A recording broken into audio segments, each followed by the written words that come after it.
Hello friends, welcome to my channel. In this video we are going to discuss about section 212 जो कि है investigation into affairs of a company bye serious fraud investigation office.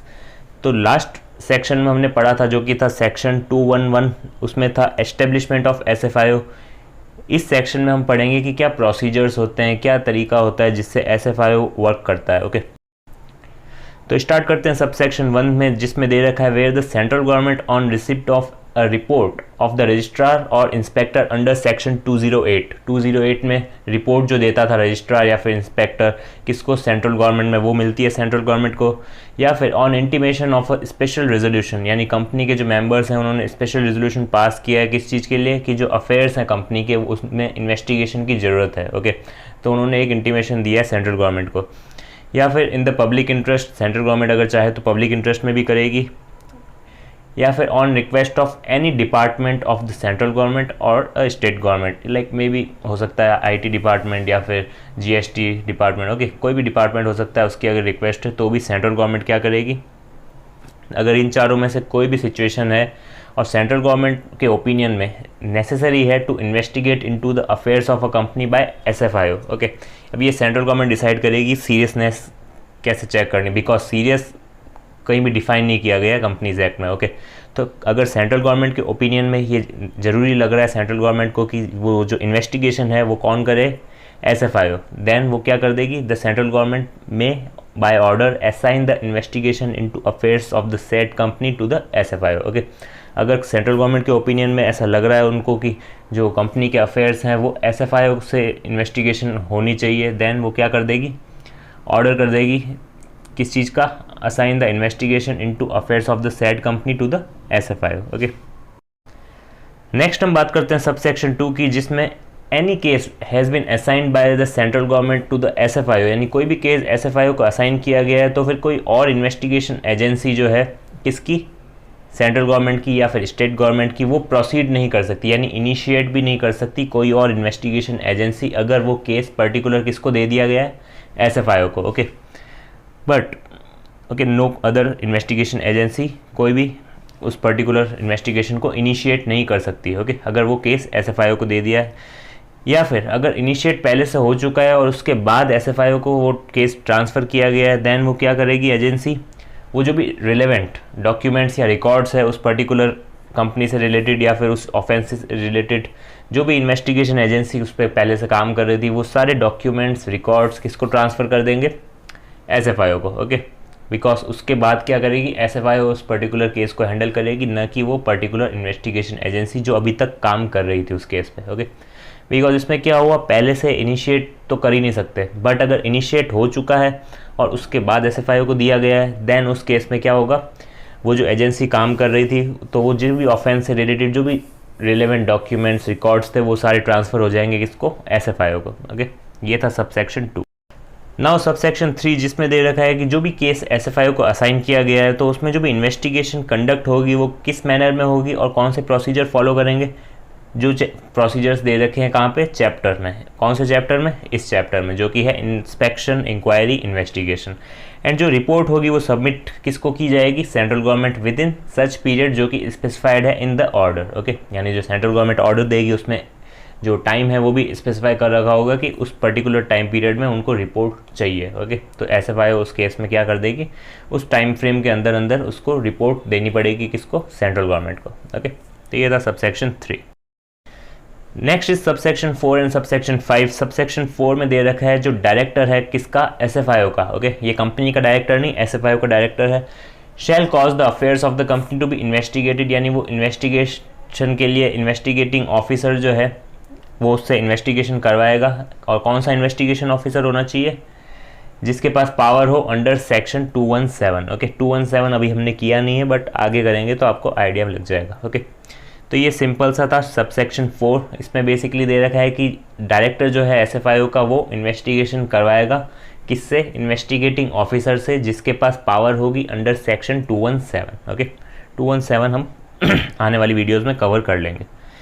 Next is subsection 5, जिसमें लिखा हुआ है the company, ये the है, okay, ही नहीं है, the company and its officers and employees who are and have been, यानी प्रेजेंट में और पास्ट में भी जो एम्प्लॉयमेंट में रह चुके हैं कंपनी में, shall be responsible to provide all information, explanation, documents, assistance किसको? इन्वेस्टिगेटिंग ऑफिसर को, यानी जो इन्वेस्टिगेटिंग ऑफिसर है उसको जो भी इंफॉर्मेशन चाहिए, एक्सप्लेनेशन चाहिए, डॉक्यूमेंट्स चाहिए, असिस्टेंस चाहिए, वो सब प्रोवाइड करेंगे एम्प्लॉयज़, ऑफिसर्स। ओके, जो भी उसको रिक्वायरमेंट होगी वो सारे प्रोवाइड करेंगे। तो ये दे रखा है सब सेक्शन 5 में। नेक्स्ट इज सब सेक्शन 6 जिसमें दे रखा है कि जो भी ऑफेंस कवर है कहाँ पे, सेक्शन 447 में, वो सारे कॉग्निजेबल होंगे, यानी बेल नहीं मिल सकती, प्लस हम उसको अरेस्ट कर सकते हैं विदाउट एनी वारंट। ओके, तो इसको कहा जाता है बेसिकली कॉग्निजेबल। तो वो उसमें बेल नहीं मिलेगी, but there are some cases उसमें बेल मिल जाएगी। वो कौन से केस है? पब्लिक प्रोसिक्यूटर जो है वो उसको क्या मिली है? अपॉर्चुनिटी मिली है to oppose the application for such release. Okay, यानी उसको अपॉर्चुनिटी मिली है, प्लस साथ ही साथ वेयर द पब्लिक प्रोसिक्यूटर जो है वो अपोज करता है उस पर्टिकुलर एप्लीकेशन को, and the court is satisfied, court satisfy है कि वो जो उसके पास रीजनेबल ग्राउंड्स है for believing that he is not guilty for such offence and he is not likely to commit any offence while on bail. यानी court को ऐसा लग रहा है कि रीजनेबल ग्राउंड्स है, यानी उसको अगर हम बेल पे बेल दे भी दें तो वो क्या करेगा, वो कोई भी तरह का ऑफेंस नहीं करेगा आगे से। ओके, या फिर वो गिल्टी नहीं है, तो उस केस में क्या होगा, उसको बेल मिल जाएगी। ये दोनों ही कंडीशंस सेटिस्फाई होनी चाहिए। पहला, अपॉर्चुनिटी मिलनी चाहिए कि इसको पब्लिक प्रोसिक्यूटर को टू अपोज द एप्लीकेशन, साथ ही साथ कोर्ट को ऐसा लगना चाहिए कि हाँ रीजनेबल ग्राउंड्स है कि वो गिल्टी नहीं है, plus he is not likely to commit any offence while on bail. Okay, ये था सबसेक्शन 6। इसमें एक और चीज़ है, हाउएवर जो भी पर्सन की एज 16 ईयर्स से कम है, ओके, यानी under the age of 16 years, या फिर वुमेन है, या फिर वो सिक है, इन्फर्म है, सिक मतलब बीमार है, इन्फर्म मतलब एज रिलेटेड कुछ बीमारी है, हो सकता है ओल्ड एज है और उसमें कोई बीमारी है, या फिर कोई क्रोनिक डिजीज़ वगैरह है, तो उस केस में इन्फर्म कहा जाता है, टेक्निकल वर्ड। ओके, तो अगर ये सारी चीज़ें हैं तो उसको बेल मिल सकती है, but if the special court so directs, okay, अगर स्पेशल कोर्ट डायरेक्ट करता है देन बेल मिल सकती है इन पर्टिकुलर पर्सनस को। ओके, नेक्स्ट इज सबसेक्शन 7 जिसमें दे रखा है कि जो लिमिटेशन हमने लास्ट सबसेक्शन में पढ़ी फॉर ग्रांटिंग ऑफ बेल, तो वो in addition to the limitations under code of criminal procedure 1973 है, या फिर कोई other law for time being in force for on granting of bail. Okay, यानी इन एडिशन है, अगर कोड ऑफ क्रिमिनल प्रोसीजर में ऐसा कुछ और लिमिटेशन है तो वो भी हम ऐड कर देंगे। साथ ही साथ और कोई लॉ में ग्रांटिंग ऑफ बेल से रिलेटेड कुछ लिमिटेशंस दे रखी है, पर्टिकुलर जो भी लॉ एप्लीकेबल होगा, तो उस केस में भी हम उनको भी इन एडिशन यूज़ करेंगे। ओके, यानी वो कंडीशंस तो होगी, साथ ही साथ ये कंडीशंस भी होगी। ओके, तो ये लिमिटेशन साथ में होगी in addition. Okay, next is subsection 8 जिसमें दे रखा है कि कोई भी officer not below the rank of assistant director, यानी SFIO में जो भी हायरार्की बनी हुई होगी उसमें असिस्टेंट डायरेक्टर जो है उसके नीचे की रैंक वाला नहीं होना चाहिए, और वो ऑथराइज्ड होना चाहिए किसके बिहाफ पे, इस पर्टिकुलर पॉइंट के रिगार्डिंग। एंड कौन ऑथराइज करेगा? सेंट्रल गवर्नमेंट करेगी बाय जनरल या फिर स्पेशल ऑर्डर, और उसके पास बेसिस ऑफ मटेरियल है इन हिज पोजेशन, और रीज़न टू बिलीव है क्या, कि वो जो पर्सन है वो गिल्टी है of any offence punishable under sub section 6। Okay, यानी उसमें क्या पढ़ा था हमने, सेक्शन 447, तो उसमें किसी भी तरह का ऑफेंस हुआ है तो फिर वो अरेस्ट कर सकता है उस पर्टिकुलर पर्सन को, बट बिफोर अरेस्ट उसको क्या बताना पड़ेगा, उसको ग्राउंड्स फॉर सच अरेस्ट, यानी उसको अरेस्ट क्यों किया जा रहा है उस चीज़ के बारे में हमें बताना पड़ेगा, उसके बाद हम उसको अरेस्ट कर सकते हैं। ओके, तो ये बेसिकली दे रखा है सेक्शन 212 सबसेक्शन 8 में। नेक्स्ट इज सबसेक्शन 9 जिसमें बेसिक सा एक और पॉइंट दे रखा है जिसमें लिखा हुआ है कि जो भी ऑफिसर है ऑथराइज्ड अंडर सबसेक्शन 8, यानी लास्ट वाला जो सबसेक्शन था उसमें जो ऑफिसर था वो ऑथराइज्ड है, immediately after arrest of such person, जैसे ही वो अरेस्ट करेगा वो फॉरवर्ड कर देगा copy of order along with the material in his possession, यानी उसके पास जो भी मटेरियल है पोजेशन में जिसके ऊपर उसको लग रहा है कि वो पर्टिकुलर पर्सन गिल्टी है, तो वो सारे फॉरवर्ड कर देगा कॉपी ऑफ ऑर्डर, साथ ही साथ वो मटेरियल भी refer to in subsection to the SFIO in a sealed envelope in such manner as may be prescribed, and SFIO जो है वो कीप यानी रखेगी वो particular order and material for such period as may be prescribed. अब इतना deep में जाने की ज़रूरत नहीं है, प्रेस्क्राइब इसमें रूल रेफर करने की कोई रिक्वायरमेंट नहीं है इतनी। ओके, बेसिकली दे रखा है बस कि वो जैसे ही अरेस्ट करेगा उसके बाद उसको कॉपी ऑफ ऑर्डर फॉरवर्ड करना पड़ेगा, प्लस मटेरियल जो है उसके पास पोजेशन में जिसके बेसिस पे उसको लग रहा है कि वो पर्सन गिल्टी है, वो सारे SFIO को फॉरवर्ड करने पड़ेंगे। Okay, in a sealed envelope. Next is subsection 10 जिसमें दे रखा है कि एवरी पर्सन जो अरेस्ट हुआ है अंडर सबसेक्शन 8 जिसमें दे रखा था ऑफेंस 447 रेफरेंस ही दे रखा था basically. Okay, shall within 24 hours to be taken to special court या फिर जुडिशियल मैजिस्ट्रेट या फिर metropolitan magistrate as the case में बी। ओके, अरेस्ट करने के बाद उसको विद इन 24 आवर्स हमें कहाँ ले जाना पड़ेगा, स्पेशल कोर्ट या फिर जुडिशियल मैजिस्ट्रेट या फिर metropolitan magistrate as the case में बी, हैविंग जिस भी पर्टिकुलर जुरिस्डिक्शन का होगा उसके अकॉर्डिंग। ओके, और ये जो 24 आवर्स है उसमें एक्सक्लूड करेंगे हम कौन सा time, necessary for the journey from place of arrest to the special court या फिर मैजिस्ट्रेट कोर्ट। ओके, हो सकता है ना आउट ऑफ द टाउन हो, या फिर मतलब फॉर एग्जांपल दिल्ली में है कोई कोर्ट और हम उसको ले जा रहे हैं फॉर एग्जांपल आगरा से। ओके, तो उस केस में क्या होगा, वो पर्टिकुलर जो टाइम होगा वो एक्सक्लूड कर दिया जाएगा। नेक्स्ट और सब सेक्शन छोटे छोटे हैं 11, 12, 13 जिसमें दे रखा है 11 में SFIO shall submit interim report to the central government if central government so direct. अगर सेंट्रल गवर्नमेंट को इंटरिम रिपोर्ट चाहिए तो वो SFIO से मंगवा सकती है। ओके, सिंपल सा सब सेक्शन। 12 में दे रखा है कि SFIO को सबमिट करना पड़ेगा इन्वेस्टिगेशन रिपोर्ट किसको, सेंट्रल गवर्नमेंट को on completion of the investigation, basic सा पॉइंट। 13 में दे रखा है not with standing anything contained in this act, यानी डेस्पाइट ऑफ एनीथिंग, इसको हम ऐसा भी कह सकते हैं कि कोई और लॉ में जो भी कुछ लिखा हुआ है उसके बावजूद हम इस पर्टिकुलर चीज़ को फॉलो करेंगे। ओके, तो notwithstanding anything contained in this act या फिर any other law for time being in force, copy of investigation report may be obtained by any person concerned by making an application in this regard to the court. Okay, यानी वो जो copy है किस चीज़ की, investigation report की, वो obtain कर सकता है कोई भी पर्सन कंसर्न जो भी है, यानी उसका रिलेटिव हो सकता है, बेसिकली कोई भी हो सकता है पर्सन कंसर्न उस पर्टिकुलर केस से, वो अप्लाई कर सकता है किसको, कोर्ट को इन दिस रिगार्ड। ओके, तो ये सिंपल सा subsection 13। Next is subsection 14, this is मतलब इंपॉर्टेंट थोड़ा पहले वाले सेक्शन से। इसमें बेसिकली दे रखा है कि on receipt of the investigation report, यानी जैसे ही रिपोर्ट आ गई सेंट्रल गवर्नमेंट के पास, after examination of the report क्या करेगी, डायरेक्ट करेगी SFIO को टू इनिशिएट प्रोसिक्यूशन। ओके, यानी आगे की जो लीगल प्रोसीडिंग्स होती है वो इनिशिएट करने को बोलेगी किसको, SFIO को, against the company and its officers employees, जो कि है अभी करंटली या फिर पहले कभी थे एम्प्लॉयमेंट में, जो भी केस होगा उसके अकॉर्डिंग, या फिर कोई भी अदर पर्सन जो कि डायरेक्टली या फिर इनडायरेक्टली कनेक्टेड है with the affairs of the company, उन सबको क्या करेगी, उनके खिलाफ एक्शंस लेगी, लीगल प्रोसीडिंग्स स्टार्ट कर देगी, यानी प्रोसिक्यूशन इनिशिएट कर देगी। और जो भी फ़ायदा हुआ है उस पर्टिकुलर कंपनी को, ऑफिसर्स को, डायरेक्टर्स को, मैनेजर्स को, किसी को भी फ़ायदा हुआ है उस पर्टिकुलर ऑफेंस से रिलेटेड, तो उस केस में क्या होगा, जो भी एसेट होंगे, प्रॉपर्टी होगी, कैश होगी या फिर कोई और चीज़ होगी, उसका डिसऑर्जमेंट कर देगी, यानी उसको बेच देगी और लाइबल करेगी उसको personally without limitation of liability. Okay, यानी वो पर्सनली लाइबल होगा फॉर एनी, जो भी उसने ऑफेंस किया उससे जो भी उसको फ़ायदा हुआ है वो सारा उसको वापस लौटाना होगा। ओके, कैश है तो कैश, प्रॉपर्टी है तो प्रॉपर्टी देनी पड़ेगी, या फिर एसेट है तो एसेट। ओके, तो ये था सबसेक्शन 14। नेक्स्ट सबसेक्शन 15, 16, ये भी इतना ज़्यादा इंपॉर्टेंट नहीं है। इसमें दे रखा है basically not with standing anything contained in this act या फिर any other law, investigation report जो है फाइल करेंगे किसके साथ, स्पेशल कोर्ट को हम फाइल करेंगे वो particular investigation report for framing of charges shall be deemed to be a report filed by a police officer under section 173 of the Code of Criminal Procedure 1973। Okay,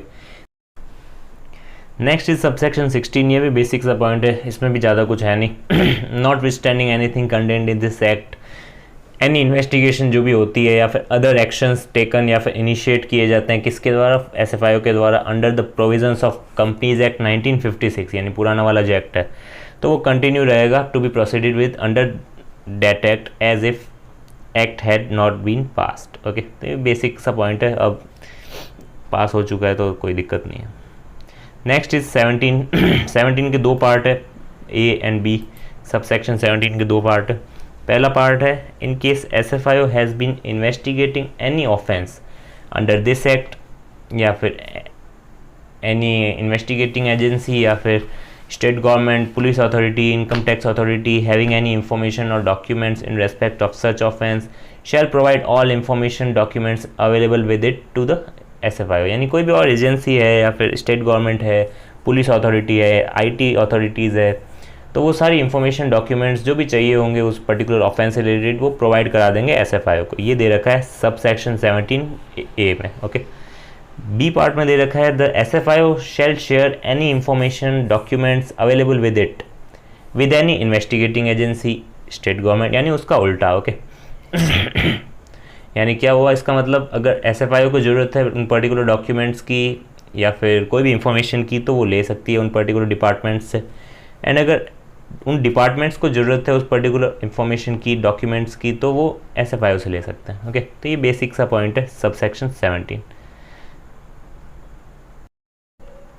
so next is section 216 जो कि है investigation of ownership of the company. जैसे कि नाम से ही clear है, इसमें central government क्या ऑर्डर देगी, टू इन्वेस्टिगेशन इनटू ओनरशिप, क्या डिसाइड करने के लिए कि कौन कौन लोग फाइनेंशियली इंटरेस्टेड हैं या फिर किन किन के पास रियल कंट्रोल है कंपनी का। ओके, वो डिटेल में हम समझेंगे अभी। तो सब सेक्शन 1 है ये। अगर सेंट्रल गवर्नमेंट के पास रीज़न है कि वो एक या एक, तो क्या करेगी सेंट्रल गवर्नमेंट, एक या एक से ज़्यादा इंस्पेक्टर को अपॉइंट कर सकती है। किस चीज़ के लिए, to investigate and report on matters relating to company, उसकी मेंबरशिप, एंड डिटरमाइन करने के लिए ट्रू पर्सन्स कौन कौन से, जो फाइनेंशियली इंटरेस्टेड अभी है प्रेजेंट में, साथ ही साथ जो पास्ट में फाइनेंशियली इंटरेस्टेड रहे हैं इन सक्सेस या फिर failure of company, whether real या फिर अपेरेंट। ओके, और साथ ही साथ हु आर और have been able to control, यानी कंपनी को कंट्रोल कौन कौन लोग कर रहे हैं या फिर पहले कर रहे थे, या फिर मटेरियली इन्फ्लुएंस कर रहे हैं कंपनी की पॉलिसीज़ को, वो लोग को भी डिटरमाइन करना है इस पर्टिकुलर इन्वेस्टिगेशन में। एंड कौन कौन बेनिफिशियल इंटरेस्ट है जिनके पास शेयर्स ऑफ अ कंपनी, या फिर कौन कौन बेनिफिशियल ओनर्स हैं या फिर सिग्निफिकेंट बेनिफिशियल ओनर है। ओके, किसके, कंपनी के, तो उन सब लोगों को डिटरमाइन करना वो भी इस सेक्शन में इन्वेस्टिगेशन में आएगा। नेक्स्ट इज सब सेक्शन 2 जिसमें दे रखा है कि सेंट्रल गवर्नमेंट अपॉइंट करेगी एक या एक से ज़्यादा inspector if the tribunal in the course of proceeding before it direct करती है बाय एन ऑर्डर कि अफेयर्स ऑफ द कंपनी है उसमें इन्वेस्टिगेशन की ज़रूरत है, as regards the membership of the company या फिर other matters relating to the company. Okay, other matters में और भी लोग आ जाएंगे, जैसे सब सेक्शन 1 में हमने सीखा था डिटरमाइन करना कौन कौन ट्रू पर्सन्स हैं जो फाइनेंशियली इंटरेस्टेड है, जिनके पास कंट्रोल है, जो सिग्निफिकेंट बेनिफिशियल ओनर्स है। Okay, and the last is subsection 3 जिसमें दे रखा है कि while appointing an inspector, central government define कर सकती है उसका स्कोप। ओके, और पीरियड भी डिफाइन कर सकती है कि कब तक इन्वेस्टिगेशन चलेगी, एंड इन पर्टिकुलर में लिमिट द इन्वेस्टिगेशन पे लिमिट भी लगा सकती है फॉर पर्टिकुलर शेयर्स। ओके, यानी इन पर्टिकुलर शेयर्स का कौन कौन बेनिफिशियल है वो भी अगर डिटरमाइन करना है तो वो भी कर सकती है सेंट्रल गवर्नमेंट। ओके, तो ये था सब सेक्शन 3।